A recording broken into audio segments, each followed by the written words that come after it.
Pemirsa Live Channel, berjumpa kembali dalam spesial program yang ada di Live Channel saat ini di dalam menghadapi kondisi pandemi COVID-19 di mana kita harus melakukan jarak jauh atau social distancing.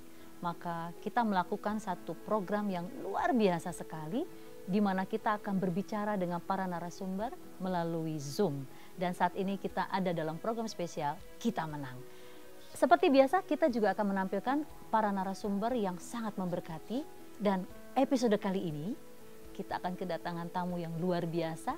Siapakah dia? Nanti kita lihat di Zoom ya. Kita akan cicat-cicat. Dan ya tetap aja di sini karena dengan jarak jauh pun kita masih bisa memberkati siapapun yang ada. Nah, kita persiapkan dulu ya. Sebelum itu, saksikan video berikut ini.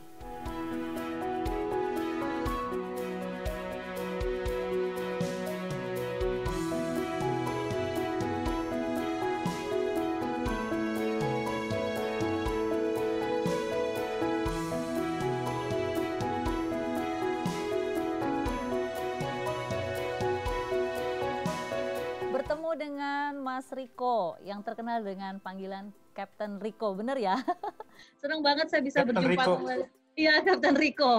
Oke, nama Riko Anda Seta. juga Riko Seta Mavela, betul ya? Nama panjang Anda ya? Luar biasa. Kalau Mas dipanggil Riko nggak nengok. Panggil Riko nggak ada yang Iya. Riko Seta.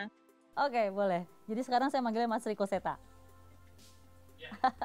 Senang sekali berjumpa dengan Mas Riko Seta. Apa kabar hari ini? Puji Tuhan, baik. Luar biasa ya. Mukanya cerah sekali loh. Sepertinya fit Cerah ya? dan iya, luar biasa. Tapi di cerahnya wajah Anda pada hari ini, banyak kisah yang terjadi dalam kehidupan Anda. Dan mungkin sudah banyak orang juga yang tahu kisah-kisah yang sebelumnya. Bagaimana pertolongan Tuhan dalam kehidupan Mas Riko Seta ini luar biasa sekali. Nah, boleh diceritakan nggak Mas Riko Seta untuk apa sih yang Anda alami selama ini? Dan kami juga pernah mendengar Anda pernah mengalami pertolongan Tuhan yang luar biasa sekali pada saat terjadi tsunami di Palu, betul ya? Waktu itu Anda seharusnya ada di jam saat itu, tapi kembali Anda mendengar suara Tuhan sehingga Anda diluputkan dari maut. Dan yang kedua kali ini Anda juga diluputkan kembali, yaitu adanya virus COVID-19 yang Anda alami beberapa waktu yang lalu. Boleh diceritakan semuanya ini Mas Riko Seta? Banyak ya yang diceritain ya. Banyak banget, kita ngobrol aja. Sebetulnya luar biasa sih perjalanan hidup saya, terutama setelah Palu. Oke. Saya diajak ke flashback sama Tuhan Oke. ke belakang. Jadi kalau di kesaksian Palu itu saya sampaikan banyak hal tentang pengalaman bersama Tuhan. Saya Oke. disuruh lihat ke belakang. Dari janin saja, saya udah dihadapkan kepada maut ternyata. Jadi pada saat itu saya mau diaborsi seminggu, disuntik, kasih obat, nggak mati juga. Jadi itu luar biasa. Akhirnya dokternya bilang, ibu dipelihara aja anaknya. Oh, ibu saya ketakutan karena takut anaknya cacat. Tapi here I am. Dari situ kemudian banyak hal-hal yang saya berjalan bersama Tuhan, mulai dari pekerjaan sampai kehidupan sehari-hari. Naik mobil, kecelakaan, hampir kecelakaan tapi nggak jadi. Ya Tuhan protect, itu ada. Sampai yang paling lucu, mobil saya diisi bensin sama Tuhan. Kemudian saya pernah juga pesawat saya di Jepang, itu komputernya udah dideklar rusak, tetapi Tuhan bisa sembuhin itu pesawat. Semua orang udah pada keluar dari pesawat, cuman Tuhan bilang begini, kamu duduk aja di situ, kamu doa. That's amazing. Pesawat juga hari itu kena badai di Hong Kong tahun 99, ada di YouTube. Itu juga pertolongan Tuhan.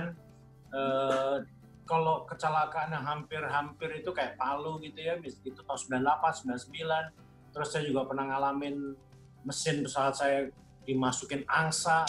Jadi sampai saya sakit, DBD hari keempat udah parah sekali. Kemudian saya pernah juga tifus, seminggu di Bangkok dan itu juga parah. Jadi kalau dilihat perjalanannya luar biasa sekali bersama Tuhan. Itu saya menyadari setelah kejadian Palu, saya disuruh flashback. Tuhan cuma bilang, pada saat kamu nggak setia, aku tetap setia. Itu luar biasa sekali. Sampai akhirnya ke Palu, kemudian yang COVID ini. Gitu. Jadi kalau diceritain banyak sekali, kita fokus sama yang Palu atau yang COVID ya. Boleh pertanyaan berikutnya. Oke, luar biasa sekali. Baik, dari kasus Palu, kembali lagi Anda bahkan dari janin ya, tadi disampaikan bahwa Anda mengalami kedekatan dengan maut ya tentunya ya. Lalu yang terakhir ini adalah mengenai Anda ternyata mengalami virus COVID-19 ya. Pasti kita shock mendengar hal ini, kita pasti shock. Tapi bolehkah diceritakan kepada kita semua bahwa bagaimana Anda mengetahui bahwa Anda mengidap virus COVID-19 ini?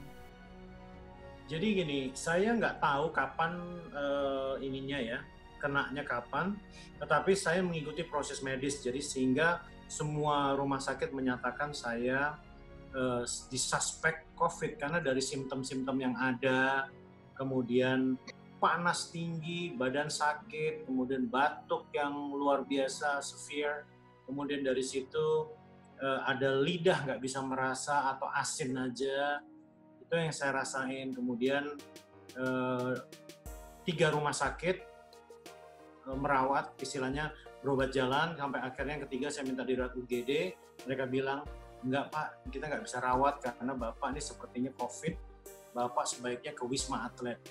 Di salah satu rumah sakit yang besar juga terkenal, saya di situ juga udah ngadep dokternya, diperiksa, disuspek itu. Akhirnya sampai yang ketiga, ada pemeriksaan darah dan dinyatakan saya benar-benar highly suspected COVID karena hasil daripada tes darahnya itu indikasinya tinggi sekali. Contohnya namanya CRP ya, itu berdasarkan data dari rumah sakit tersebut. CRP itu biasa orang normal berdasarkan hasilnya di bawah 11, saya 120. Jadi tinggi sekali. Jadi 1.200% ke peningkatannya. Jadi dari situ saya dikasih tahu ini mengindikasikan adanya infeksi berat begini. Makanya langsung disuruh ke rumah sakit rujukan.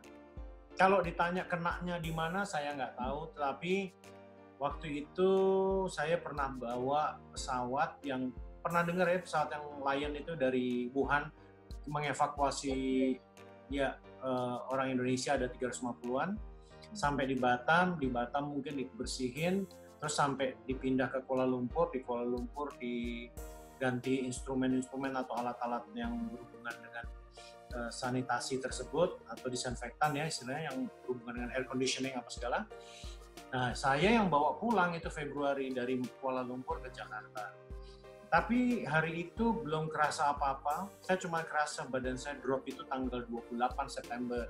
28 September saya lagi mau terbang ke Jeddah, saya sakit. Tapi diobatin di pesawat, sembuh. Saya terbang.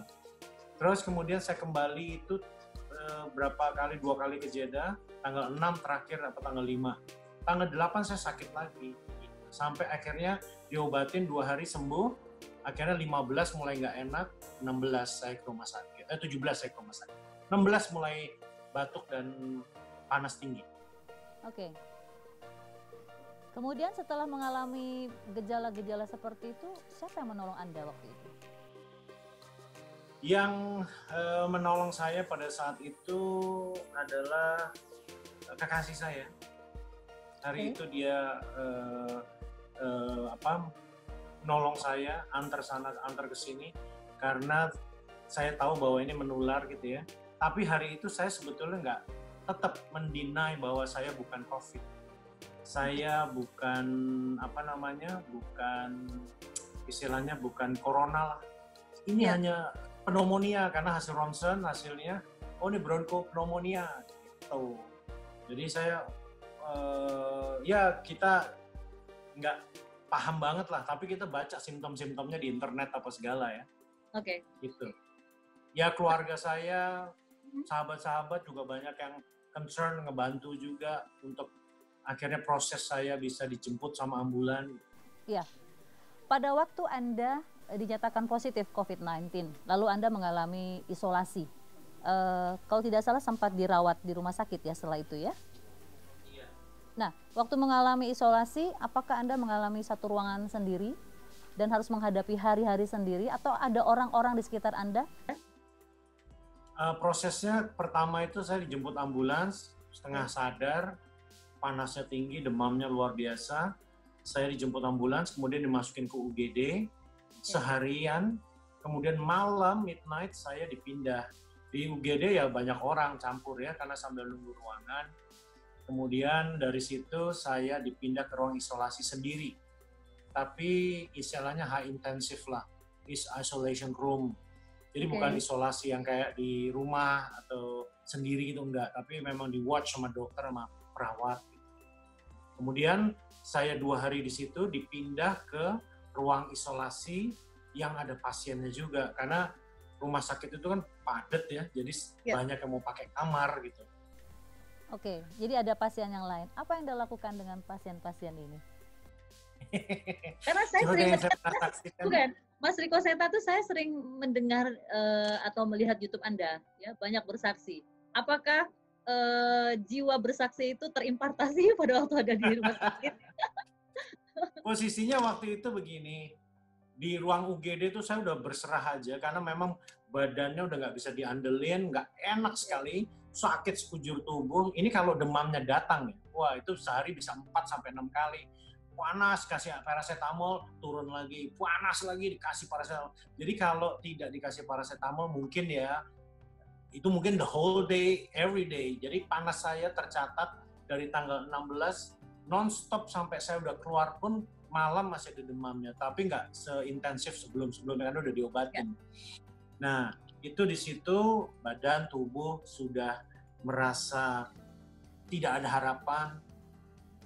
Harapan kita cuma satu, roh yang ada dalam dirimu. Jadi roh itu saya serahkan sama Tuhan, dan roh itu memberi saya semangat hidup. Roh itu yang membentuk jiwa saya, membangkitkan jiwa saya, akhirnya saya bisa survive. Saya teringat kepada doa-doa, kalau kita lihat ya, di Daniel 3 ayat 17, sekalipun Tuhan berpaling daripadaku dan tidak menolong aku akan tetap mencintai Tuhan, aku akan tetap melakukan kehendak Tuhan. Saya belajar dari Ayub juga, itu dari dulu memang saya pakai ayat itu, apakah kita hanya mau menerima yang baik saja dan tidak mau menerima yang tidak baik dari Tuhan.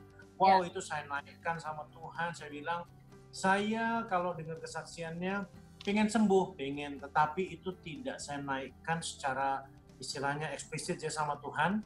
Saya cuma bisa aduh sakit, tapi gini, saya akhirnya lebih baik mempersiapkan hari kematian saya.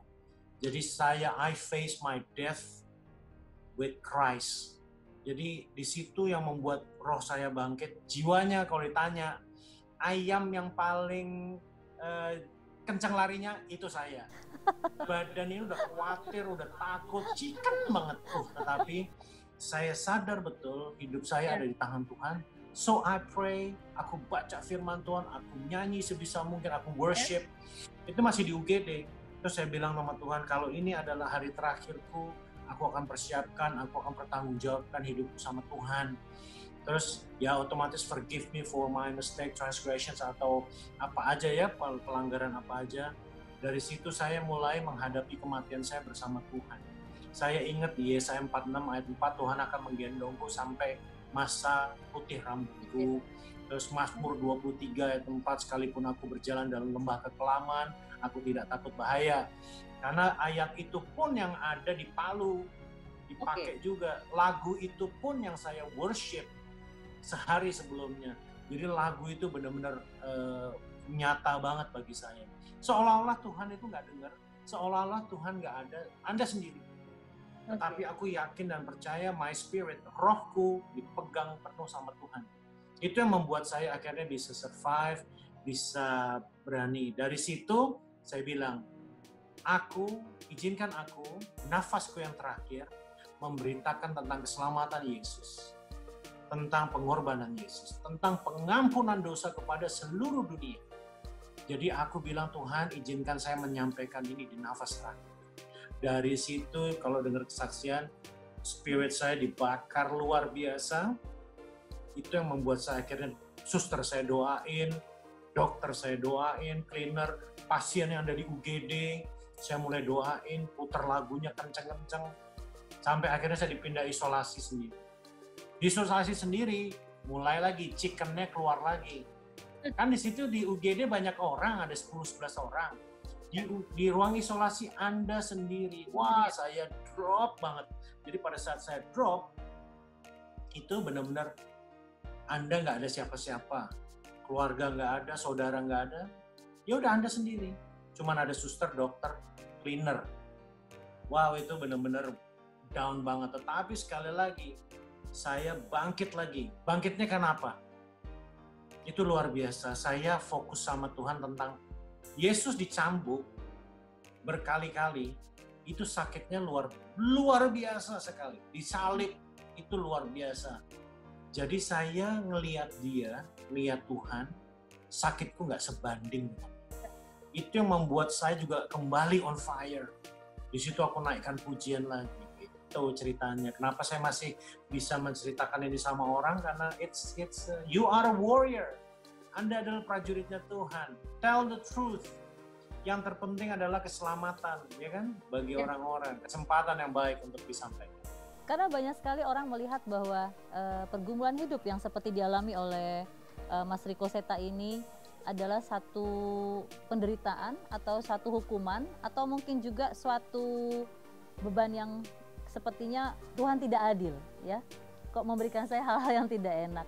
Tapi memang itu yang menjadi rema ternyata buat seorang Riko Seta, ya, untuk melihat Tuhan dari perspektif yang sangat luar biasa sekali. Bahwa permasalahan itu justru mendekatkan kita kepada Tuhan. Kembali lagi, pada waktu Anda menghadapi masa yang titik paling sulit di saat mengalami COVID-19 ini, mungkin Anda merasa sesak nafas yang sampai akhirnya tinggal satu-satu atau apapun itu bentuknya. Saya ingin tahu banget apa yang ada di pikiran Anda saat itu. Selain mungkin Anda pasti mengalami kan up and down. Tadi Anda bilang bahwa Anda percaya firman Tuhan itu hidup, tapi tiba-tiba Anda harus isolasi sendirian dan Anda merasa bahwa I'm like a chicken gitu kan, kembali lagi drop lagi dan lain sebagainya. Tapi pada saat Anda mengalami titik, mungkin saat itu Anda merasa bahwa disitulah akhir hidup Anda. Apa yang ada di pikiran Anda? Ya, sampai titik klimaksnya sih sebetulnya setiap hari udah menjadi, saya tinggal nunggu aja. Kalau Anda melihat korban-korban yang meninggal, 2 hari meninggal, 3 hari di rumah sakit meninggal, Anda nggak tahu. Jadi benar-benar every day is a climax gitu loh. Titik di mana, oh mungkin this is the time. Nafas saya tidak sesak seperti orang-orang, simptomnya tidak ada, tetapi nafasnya pendek. Saya cari cara untuk bisa bernafas dulu. Jadi seperti lari, kalau lari kan 2 nafas lewat hidung, keluar lewat mulut. Jadi itu saya pakai. Dari hasil darah, reportnya sih katanya gas darah saya jelek, gitu loh. Itu menunjukkan katanya sih gagal nafas. Jadi sampai makan tiap hari ditanya, Bapak bener nggak sesek? Saya bilang enggak, cuma nafas saya pendek. Gitu loh. Karena setiap nafas batuk. Tidak hanya itu, saya saksikan lagi, akibat saya batuk dahsyat, saya ambeien. Dan ambeiennya kalau pengen tahu, sebesar jempol. Dan itu keluar luar biasa sakit. Tambah aja ada aja, udah pusing, udah sakit. Dan itu kalau ditanya, hari itu adalah hari terakhir saya. Nafas saya kalau memang lagi demam panas, memang gitu. Jadi this is the time, tetapi saya nggak fokus di situ karena sudah saya selesaikan, sudah saya siapkan. Fokus saya melihat pasien, saya doain, saya ajak ngomong, saya worship, saya baca firman, fokusnya di situ. Teman-teman telepon, WA, kalau saya lagi bisa angkat, saya angkat. Kalau ditanya gimana rasanya, ya lumayan, tetapi muka kamu kesian banget. Jadi orang-orang, saya tolong minta, tolong doain, ada yang kasih baca firman gitu ya. Saya share, saya ngeluh, kalau lagi panas datang, saya bisa teriak, aduh panasnya luar biasa, aduh demamnya, sakit semua badan, saya teriak aja. Tapi momen itu justru Anda pakai untuk bisa menjadi berkat. Tetap ada sisi-sisi kehidupan Anda saat itu di mana Anda berpikir bagaimana menjadi berkat, ya? Itu poin yang sangat menarik. Dan itu sangat karena memang saya udah nggak tahu mau sembuh gimana caranya. Even though I believe, karena gini, yang orang harus tahu, yang saya selalu minta sama Tuhan adalah kekuatan untuk melewati prosesnya. Karena gini, prosesnya Anda mau hidup, sembuh, atau prosesnya Anda meninggal, itu bagi Tuhan tidak menjadi soal.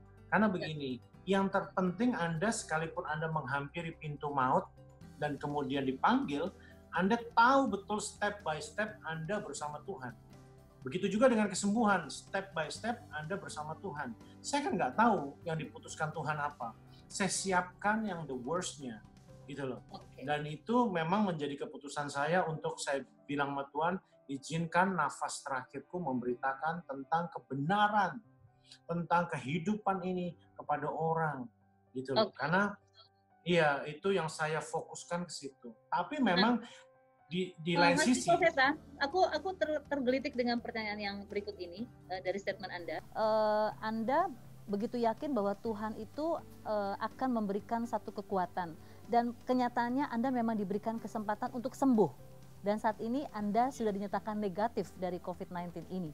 Yang ingin saya sampaikan adalah, apakah pada saat Anda mendengar bahwa Saudara Riko Seta, Anda dinyatakan negatif dari COVID-19, apa yang ada di pikiran Anda? Apakah ini jawaban saya terjawab, ataukah memang saya adalah anak kasih karunia yang selalu luput dari maut, yang berulang-ulang luput dari maut, ya, anak kasih karunia?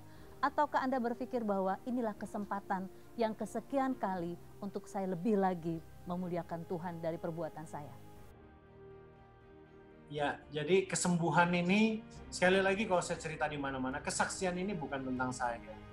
Yes. It's about your God and my God is alive. Tuhan yang hidup. Jadi kesembuhan ini merupakan sepenuhnya kedaulatan dan kehendak Tuhan. Sekalipun itu kalau orang bilang kesembuhan adalah hak orang percaya, tetapi saya selalu bilang tetap semua ini kedaulatan dan ada purpose di balik semua kesembuhan ini. Of course, semakin kesini saya semakin kencang melakukan pekerjaan Tuhan. Gitu kan, aku dikasih kesempatan. Yang memang ditanya, tadi sebetulnya saya pikir Mbak akan nanya, kok Anda yakin bahwa Tuhan itu beserta dengan Anda? Ya. Kenapa? Karena begini, pengalaman-pengalaman yang lalu bersama Tuhan itu yang ngebentuk saya kenal sama Tuhan, bergaul erat sama Tuhan, bensin mobil diisi, apa nggak cukup? Ya, Palu, ya kan? Itu Palu luar biasa loh itu. Iya. Anda mendengar pengalaman waktu itu ya? Kenapa? Anda mendengar suara Tuhan untuk segera bergegas dari Yes. Dan saya sampaikan sama co-pilot saya apa yang saya terima dari Tuhan. Wow. Jadi ada saksinya gitu loh maksud saya. Jadi itu sama. Jadi belajar dari pengalaman yang lalu. Makanya saya yakin betul saya ada di tangan Tuhan. Hasilnya mau ya tenggat lah ya, saya nggak dipanggil. Secara manusia kan gitu, bersyukur Bang dipanggil. Tetapi secara fakta, hidup di surga sama di dunia enak mana? Pilih surga dong. Iya. Gak ada yang mau lama-lama di dunia. Makin kacau. Tapi kalau dikasih kesempatan, hidup ini adalah kesempatan. Seperti Rasul Paulus bilang ya. Berterima kasih. Yes. Terima kasih Tuhan boleh disembuhin. Jadi pada saat Anda tidak mikirin Anda sendiri, Anda mikirin keselamatan orang lain, kesembuhan orang lain, Tuhan kirim ribuan orang berdoa buat Anda. Itu luar biasa. Tuhan kirim orang untuk kirim makanan, merhatiin saya obat, sampai dikirimin macam-macam lah ya, ada masker. Wow, that's amazing buat saya. Sekarang keadaan Anda bagaimana? Keadaan Anda sekarang bagaimana? Keadaannya masih diobatin, disuruh isolasi, kan udah 14 hari isolasi setelah keluar. Terus ditambah lagi 7 hari, karena parunya kan saya ada bronchopneumonia. Jadi itu yang dipakai oleh COVID. Senin kemarin sudah ketemu sama dokternya, udah lihat hasilnya. Swab pertama saya positif, swab kedua, ketiga, keempat saya dinyatakan negatif. Jadi saya keluar itu memang belum, hasilnya swab belum ada, tetapi simptom-simptomnya sudah mulai berkurang, daya tahan tubuhnya membaik, hasil ronsennya juga membaik. Dan itu miracle sekali lah kalau kata dokter ya, hari ini jelek, besok bagus, jelek, bagus lagi gitu. Sampai akhirnya 2 hari sebelum pulang keadaannya paling jelek, baik, terus akhirnya panasnya udah mulai berkurang, jadi hanya malam aja.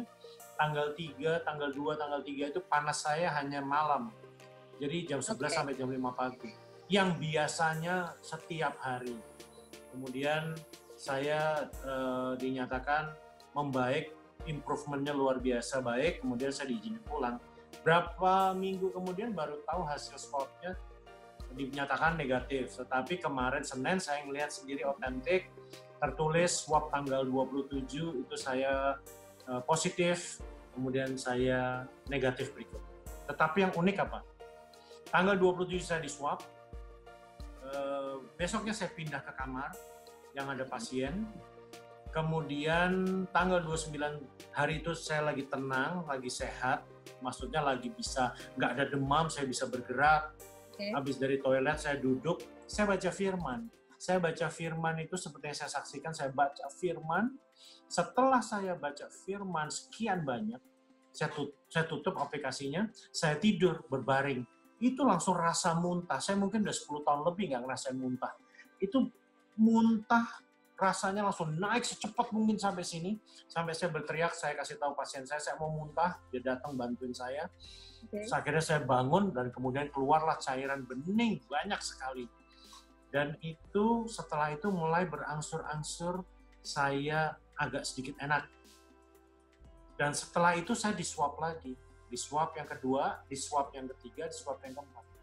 Kalau saya ngelihat dari hasil medisnya, 2, 3, 4 bisa negatif, saya yakin firman Tuhan itu membersihkan diri saya dari segala sakit penyakit, virus dan apapun. Ya, jadi memang semua bukan suatu kebetulan, tapi ada istilahnya kenapa harus swab dulu, kemudian baru muntah. Kalau habis makan muntah wajar. Ini habis baca firman, nggak pernah ada yang namanya muntah dalam sejarah hidup saya 10 tahun ke belakang, saya sehat-sehat aja. Tapi lucu, habis baca firman banyak sekali, kemudian saya muntah. Kayak dikuras gitu ya, Mas Riko Seta? Seperti dikuras. Kenapa? Begitu ya? Yes, dikuras saya. Jadi itu luar biasa. Disitulah Anda mengalami pemulihan ya untuk kesehatan tubuh waktu itu ya? Yes. Mulai enak sedikit karena habis keluar gitu kan lemes gitu ya. Panasnya turun, nyaman gitu, mulai nyaman tapi lemes. Saya sempat berbaring gitu. Tapi itu luar biasa. Mas Riko Seta, pada waktu Anda keluar dari rumah sakit lalu melakukan isolasi dan lain sebagainya, juga melakukan syuting video by yourself ya. Jadi Anda bikin YouTube lalu Anda share ke teman-teman ya. Tetap saja Anda mempergunakan waktu yang ada untuk memberkati orang lain. Itu patut diancungin jempol. Glory to God. Serius, beneran, setuju banget. Oke. Kalau satu hari tiba-tiba Tuhan bilang, anakku Riko Seta, aku akan memberikan engkau satu keadaan di mana engkau berada di ujung maut kembali. Anda tadi bilang kan, dari bayi Anda sudah berkenalan dengan maut. Sekarang pertanyaan saya, kalau misalnya Anda diberikan lagi sama Tuhan, aku akan memberikan engkau satu momen hidup ke depan di ujung maut lagi. Respon Anda gimana? Thy will be done. Yes. Salam untuk keluarga semuanya dan saya tetap menunggu YouTube Anda untuk melayani Tuhan. Terima kasih banyak Mas Riko Seta. Terima kasih. Tuhan Yesus berkati. Sampai jumpa. Bye. Demikianlah perbincangan kita dengan narasumber yang luar biasa, Kapten Riko Seta Mavela. Kalau beliau mengalami kehidupan yang ada di ujung maut terus-menerus, bagaimana dengan kehidupan kita? Yang terpenting adalah bukan cara matinya kita, tapi bagaimana kita hidup bersama dengan Tuhan. Sampai berjumpa kembali dalam program Kita Menang, edisi spesial Live Channel. Tuhan Yesus memberkati.